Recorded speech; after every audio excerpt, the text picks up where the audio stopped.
Hey guys, ako nga pala ulit si San, and for today's video ay lalaroin natin ang chapter 5 ng Samurai of Hyuga. Kung handa ka na, simulan na natin. Recents. 1. Samurai of Hyuga. More options. Show. At ito nga po More ang option. text na Show yan. stats. Name. Handsaw. Spirit. Impulsive 34%. Calculated 66%.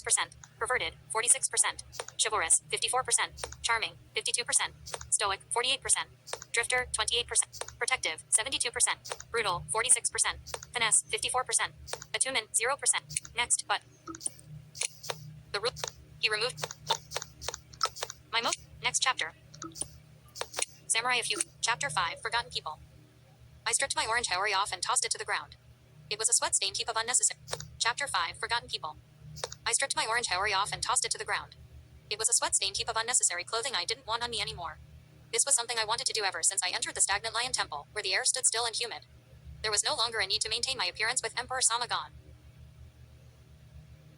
But when he left, all the adrenaline I had went with him. Fatigue fell over me like a barbed net. My body wanted me to believe that keeping still was the safest move. It wasn't. The morning sun began to peek into the bell-shaped windows, whose frame cast a shadow of bars over me. It reminded me of a jail cell. A luxury I doubted the Yamato City Watch would spare me after our last encounter. That mustachioed man would need to find a new type of helmet, one that hid his entire face, after what I did to him. The eye for an eye, tooth for a tooth brand of justice was popular in Hyuga, but not for folks like me. If you didn't have a family name, they wouldn't ever bother with the customary last meal. And while Masami had one of the most powerful names outside the royal family, they knew what she was, someone who could blow up a tornado inside a tea house. A Shujinja who wasn't controlled by the military. At least she was too valuable to risk harming. Not a bad fact to keep in mind, but I still couldn't get careless. Masami and I needed to get out of this death trap of a capital city. After that we could worry about hunting Satsuma spirits. I wasn't sure that they even existed, and I was even less sure of the kunoichi who was staring me down. That's right, Tashi and I needed to talk. Checked. In-group option. Tashi, that's a name I've heard a lot lately. Not. Where's the rest of your ninja entourage? Not. I don't appreciate that test you gave me. Next. No, no. Checked. Next button. Samurai of Hyuga. Tashi, that's... Samurai of Hyuga. Tashi, that's a name I've heard a lot lately. It was the name of the bride-to-be that ruined a perfectly good evening of drinking sake. All I had to worry about back then was Masami's endless stream of complaints, a far cry from this vast, spiritual undertaking. It didn't matter how pleasant the Emperor was about it, or how noble the cause was. It was still a pirate fleet full of trouble. The masked kunoichi nodded. You're right, we first met back at the inn. I had to test you. Satsu, the Emperor, he trusts too easily. With her shoulders squared and her arms crossed, it was safe to say that the ninja didn't share this trust problem. Her body language was far from friendly, which was good.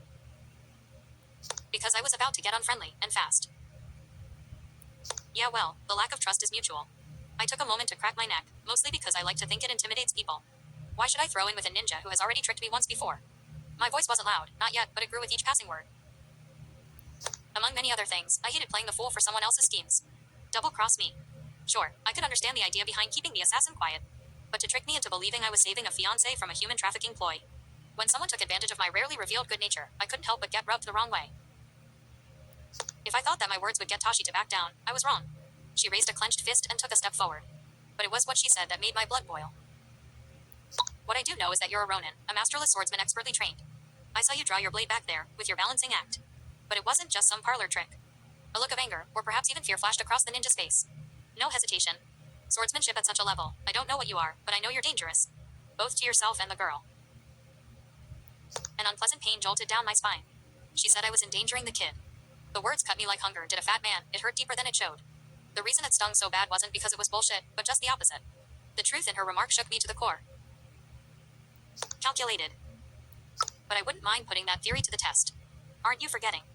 I gazed into those eyes with a fire that threatened to set this temple aflame. I'm dangerous to you, too. Next button. Samurai of Hyuga. In a graceful voice but with a graceless anger, the kid intervened. Quiet, the both of you. His Imperial Majesty has entrusted all of us with this divine quest. Masami planted her hands at her sides and looked like a disgusted parent chastising a couple of brats. Talk about a role reversal. Can't you act civilized for once? I let my hand relax and returned it away from the hilt of my katana. My feelings hadn't changed, but the kid had a point.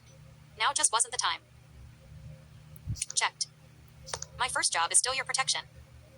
Not. I was testing how long our leash is. Not, we're just adults having a civil conversation here. Next. I let my first job, checked. Next. Samurai of protective has increased. Protective has increased.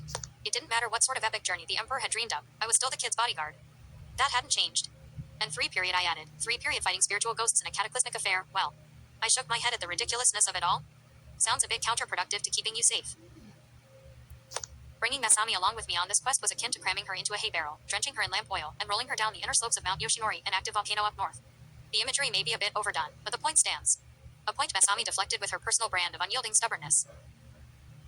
Well, I'm undertaking this quest regardless. So I suppose you'll have no choice but to accompany me. Even in this meager candlelight, I could have sworn I spotted a miniature smirk cross the Shujinja's face. Just what she was so pleased about was another matter. I felt like I was wrapped around her delicate little finger. Great.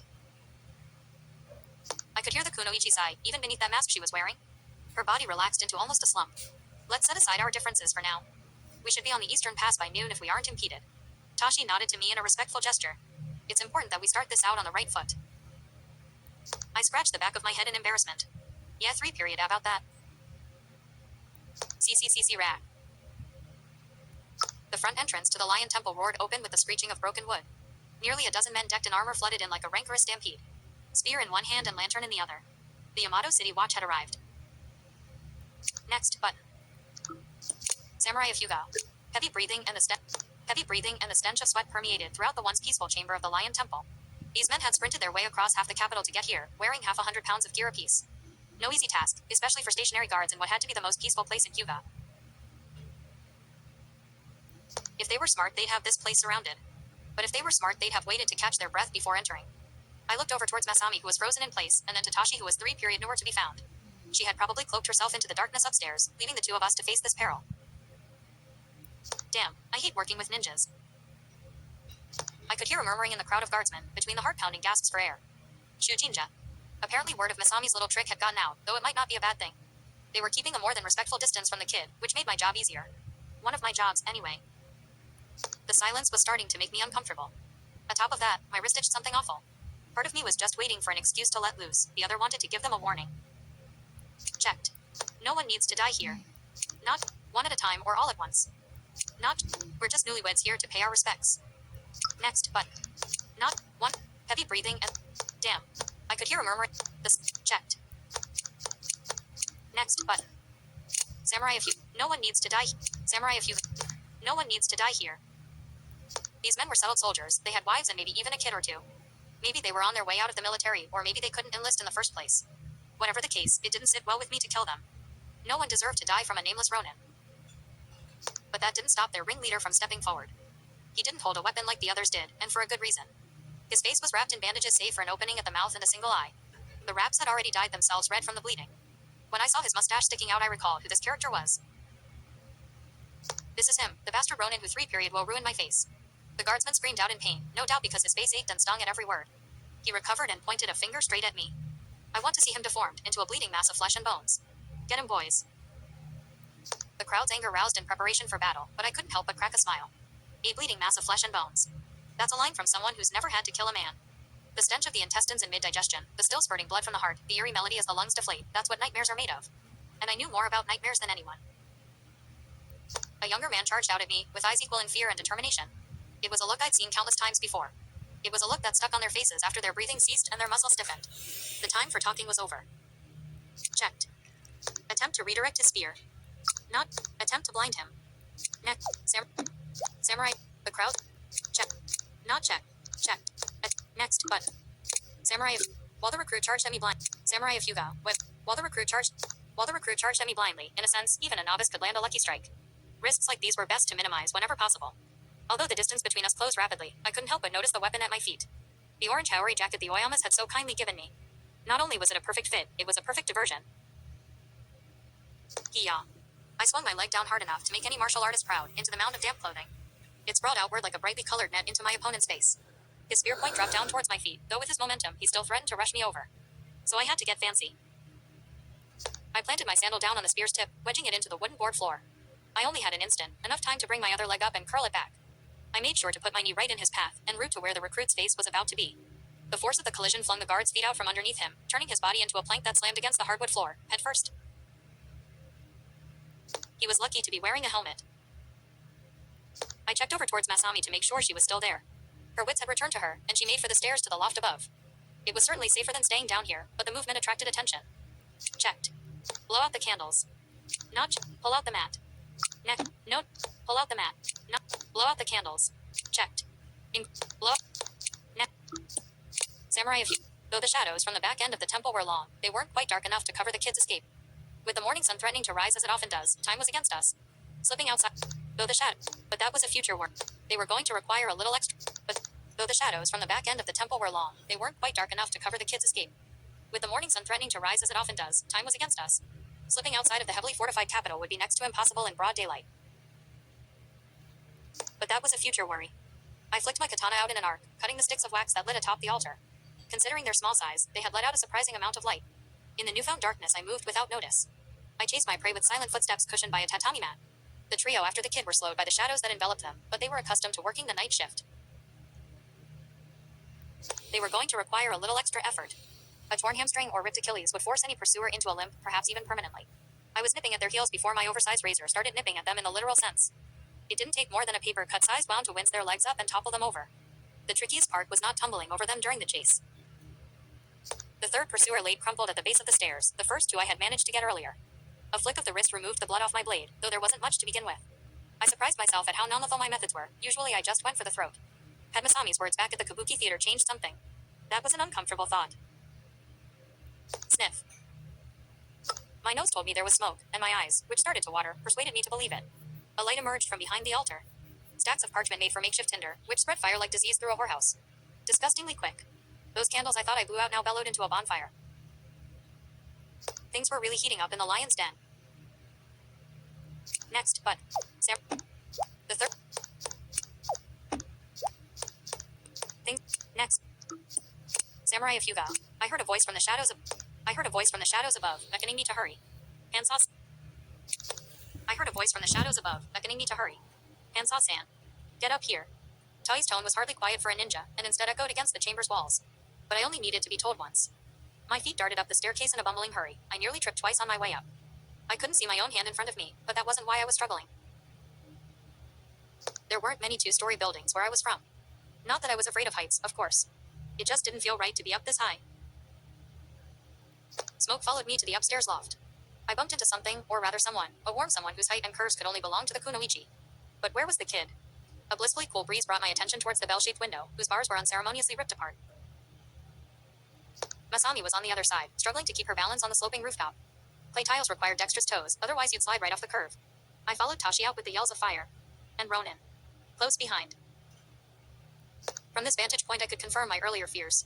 The Lion Temple was surrounded by a dozen additional guardsmen, who idled about anxiously due to the commotion coming from within. I just hoped they wouldn't look up. W-Wa. The undersized Shujinja tripped against her full-length kimono at the worst possible time. I was too far away to grab her. She was going to tumble right off, right into the sentry's clutches. I had failed. Careful, Hashimoto-san. These shingles catch upon loose clothing easily. I let out a breath of air I didn't realize I was holding in. Tashi managed to grab a hold of the kid at the last possible moment. But my relief didn't last for long. The lookouts below yelled up at us, so much for a cover escape. The voices in the temple drew ever closer. I looked at the buildings nearby, temples nearly identical to this one, and knew what I had to do. With one more look at the paved cobblestone 20 feet below, I gulped and steeled my courage. I'd been in countless situations more fearsome and fatal than this. Masami still struggled to maintain her balance, and it became obvious that she wouldn't be able to pull off the acrobatics I needed her to. So I decided to take matters into my own hands and carry her myself. Checked. Over my shoulder, like a sack of potatoes. Not bridal style, in my arms. Not atop of my shoulders. Next button. Atop. Not checked.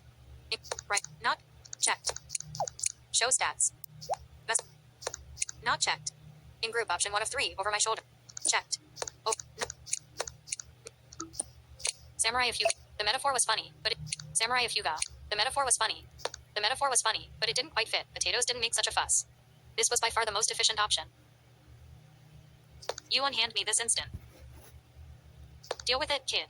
Unless those short legs of yours can vault a 10-foot gap, I'll handle this. And while I said it with my typical self-confidence, I was anything but. And while I said it with my typical self-confidence, I was anything but. Visibility was poorer than a one-fingered pickpocket. The nearby rooftops looked deceivingly close. I strengthened my hold on the kid as if she was going to fly off in the next breeze. I wouldn't admit how glad I was when Tashi spoke up. Handsaw-san. I believe I know of a 3-period route where we can lose our pursuers. The blue-garbed ninja had turned away from me, and I couldn't help but detect some hesitation in her voice. My shoulders. Handsaw-san. I believe I know of a 3-period route where we can lose our pursuers. The blue-garbed ninja had turned away from me, and I couldn't help but detect some hesitation in her voice. My shoulders were already starting to ache from Masami's tendency towards sweet rolls. I didn't have time to hesitate. Checked. Let's just move. You know this place better than I do. Not lead the way. Not check. Lead the way. Not lead the way. Headings. Paragraphs. Lines. Words. Left double quote. Left double quote. Lead. Lead. Not checked. Next button. Samurai if you. Stoic has increased. Stoic has increased. When you live on your own for as long as I have, you become a leader of sorts. Me, myself, and I were always dependent on the choices I made. But with Masami involved, that entire dynamic changed. As much as I hated to admit it, I needed Tai's help to get us out of this one. The lion temple roared beneath us in what sounded more like a frightened wail than a furious rage. The roof tilted ever so slightly backwards, the supports beneath us were starting to fail. Although my sack of potatoes had quieted down, those guards were raising an uproar. We didn't have time to shoot the breeze, we were lucky enough not to be getting shot at. My hold over Masami put heavy pressure on my shoulder and arm, but freed up everything else. It wasn't too difficult to keep up pace with the kunoichi. And then Tashi fell off the edge. My pace tapered off considerably. What the? Checked. Jump down. Not. Look for another way. No. Look. Check. My pace tapered off considerably. What the hell was she thinking? If I hit the ground from this high up, I was sure to break a leg. Though even if I did 3-period Masami could still make a run for it. She lacked all manner of common sense, but should be able to sneak out on her own. Maybe. Check. Jump. Look. Neck. Samurai. Protective has greatly increased. I whispered an order, but it sounded more like a prayer. Protective has greatly increased. Those tiny hands clawed into my kimono and the skin beneath. Masami couldn't see what I was about to do, but could caution a guess. I just had to make sure that once I hit the ground, I fell forward and not backwards. With greater speed and balance than most men could boast, I ran down the path Tashi had taken. In fearlessness, I jumped off. And in stupidity, I only then realized that there was another set of rafters below this one. We hit with a thud, then slid off the curve with all the grace of a tailless monkey. We may have been apes, but at least we weren't injured. Tashi stood beside us in silence, and for once I was glad the mask hid her expression. When a looming shadow grew over me, I yanked Masami up and ran. Behind me was a cloud of smoke and dust and screams. The lion collapsed atop its prey. A shrine ages old, burned to the ground 3-period had a fitting start to our spiritual journey. And so we ran. Button. Samurai if you protected those. And so we ran. Samurai of Hyuga. We ran with Tashi as our guide. We ran with Tashi as our guide, down streets that grew filthier at every corner. This particular alleyway was of the dark variety, even as the sun dawned in the sky. The condo, having been born and raised in the condo ghetto. This particular alleyway was of the dark variety, even as the sun dawned in the sky.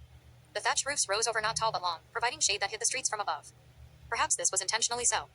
We were in an area of the city that disgusted itself for having existed, like a wart on the beautifully maintained body of a kabuki actress. The condo ghettos. Both familiar to me and at the same time foreign. I found it a tad unnerving to say the least. Having been born and raised in districts destitute, I was hardly surprised to see a body or two sprawled out, breathing or perhaps otherwise. But it was the contrast that shook me, from orderly orchards and white-painted geishas to mounds of trash and figures that blended in at night. Those figures now had us surrounded. They moved around us in fear, uncertain of the three who invaded their territory so carelessly. If we came from the lion's den, then we had entered the panther's lair. Every beast had I set on my weapon, my symbol of absolute authority. Every stride I took they watched. Every step I made I questioned why Tashi had taken us this way in the first place. But it wasn't my words that broke the oppressive silence. The words came from the kid in a weak utterance. Handsaw 3-period, where are we? Are we still in Yamato? Fear didn't just drip in Masami's voice, it drenched it. How could I blame her, when even a roughened ronin such as myself grew uneasy? I looked towards Tashi for an answer. But there wasn't one. I was starting to doubt there was a plan, either. Specifically, the plan to get out of this forsaken capital. I didn't know whose company I disliked more, the city watches or these dark-skinned slummers, but I did know that I wanted on the countryside immediately. You know, fresh air and a pleasant lack of other humans. Nature and I were hardly at peace with each other, but at least I didn't have to worry about her shanking me in the back. Checked. Pull out katana. Not, don't. Next button. Don't. Not, pull, check. Pull, don't, next. Samurai of Hyuga. Shangji to decentivize any sort of unwelcome attention. I drew out my, Shangji. To decentivize any sort of unwelcome attention, I drew out my katana. I did so in bad form. The blade isn't supposed to rub against the inside of the scabbard. It's a good way to dull your sword, but it creates that unmistakable sound. The sound that inspires dread in your enemies. The sound that gives you courage when nothing else can. Tai's feet paused in a sudden halt. I stopped as well, but I wasn't happy about it. Every second we stayed in this filth-ridden slum was another second of danger. I needed to get myself and the kid out of here. Right as I was about to ask, Tai's hands rose to her neck. It was a weird gesture until I realized what she was doing. As she took off her mask, the familiar locks of black hair fell against her shoulders. I felt as I did back then, beside the fat Noyamas and their impossibly beautiful daughter. But then she turned around, and my mind shattered. Tashi was one of them. Next button. Samurai of Hyuga. The murmurs and accents from the growing crowd. The murmurs and accents from the growing crowd form. The murmurs and accents from the growing crowd formed into a strange sort of unison. Tashi-sama was the recurring name I managed to catch. They flocked as close to the ninja as their courage allowed, while keeping a respectful distance from my katana's range. But the children didn't hold such qualms and rushed to hug at Tai's legs. Please, Handsaw-san, sheath your weapon. We are safe here. Her skin that had once been powdered pale was now sun-ripened, an almost bronze coating on her feminine features. It was amazing what makeup can hide. It all made sense now, the sharp nose paired with high cheekbones, those unmistakably sultry lips. Dark green eyes no Hyugan should have. Generous childbearing hips. A Kondo native through and through. I felt my mind race around a spindle that spun faster and tighter around every turn. The dizziness started to sicken me, my stomach threatened to turn itself out. Was the woman standing before me the same one I had met at the Sleeping Duck? The way she had acted, the authority she held there was no way. I know what I look like. What I am. Tai's words continued, brave as the expression on her face. I was hoping to earn some measure of trust before revealing myself to you two. The quiet and modesty was a stark difference from the pride I was used to hearing in the Kunoichi's voice. Where was the Tashi who stood shoulder to shoulder with the Emperor? Checked. Tashi. Care to explain what's going on here? Not checked. One deceit after another. Not checked. How does a Kondo get to be best friends with the Emperor? Next button. Samurai of Tashi-sama. Tashi-sama. Care to explain what's going on here? I had a mountain full of questions for our dark-skinned companion. But I'd start with this one. What's going on here? This hero's welcome was a huge improvement from the atmosphere before, but I needed more information before my nerves settled. The smelly children around here may adore Tashi, but I can't say I felt the same way. I hold some 3 period sway in the local government. I hold some 3 period sway in the local government. Nothing substantial, nothing deserving of such praise. 3 period. Tashi smiled, rubbed some dirty heads of hair, and shrugged. But I help where I can. Food and supplies, information, when surprise inspections are to come, where people go when they've gone missing. Things of that nature. How affable. How altruistic. A Kondo princess, sacrificing herself for the sake of her people. It was a nice story, but I lived in the real world. The world in which friends sold you out for pocket change, especially friends in low places. I glanced at the condos around us, and the beaten-up shacks behind them. You didn't get any lower than this. I couldn't trust condos. So how the hell could the Emperor? His Imperial Majesty said you were his most trusted advisor. His friend. That's impossible. Tashi bowed her head again. And then spouted out nonsense. We have known each other for some time. Before Satsuma-kun became Emperor, we were close friends. It was 3 period. A simpler time, back then. Her words were soft and gentle, as if recounting fond memories. That only pissed me off more. A lowly Kondo dares to call his Imperial Majesty in such a familiar fashion. I should cut you down where you stand, and would be grateful that I am no longer a samurai. I wasn't honor-bound to the Emperor, Hyuga, or anything really. But this Kondo's casualness towards a man whose eyes I couldn't even meet, it angered me in ways I couldn't explain. It started to feel like this Kondo was better than me. And if that was the case, then I could no longer look down on them as I had for so many years. And when you were a worthless orphan, you needed to look down on someone. Anyone. I cursed at myself for my own weakness. For having to place my trust in the kid's safety in Tai's hands. The task ahead of us was dangerous enough without the risk of bringing one of them along. We wouldn't find lodging anywhere, not even a pile of hay. In some rural areas, condos were hunted for sport. 3 period who didn't need that kind of trouble. Masami disagreed with me. Next button. Samurai, if you lessen the force of your words, Handsaw. Masami tugged at my sleeve to steal. Lessen the force of your words, Handsaw. Masami tugged at my sleeve to steal my attention. Her face lit up and her voice raised, and I knew I was in for a history lesson. This is my first encounter with Aboriginals, the people whom us Hyugans displaced. The accounts differ from one historian to the next, though it can be inferred that the condos have suffered greatly. 3 period. The fact that their suffering wasn't surprising, given the property value around where we currently stood. 3 period. And although direct conflict ceased a century ago, their culture and language, their very identity, has been systematically destroyed. Finding any records of their past is impossible. It is as if 3 period history has forgotten them. The Shujinja's voice choked up as her eyes started to water. I was reminded that she wasn't just a scholar, but a hopeless romantic as well.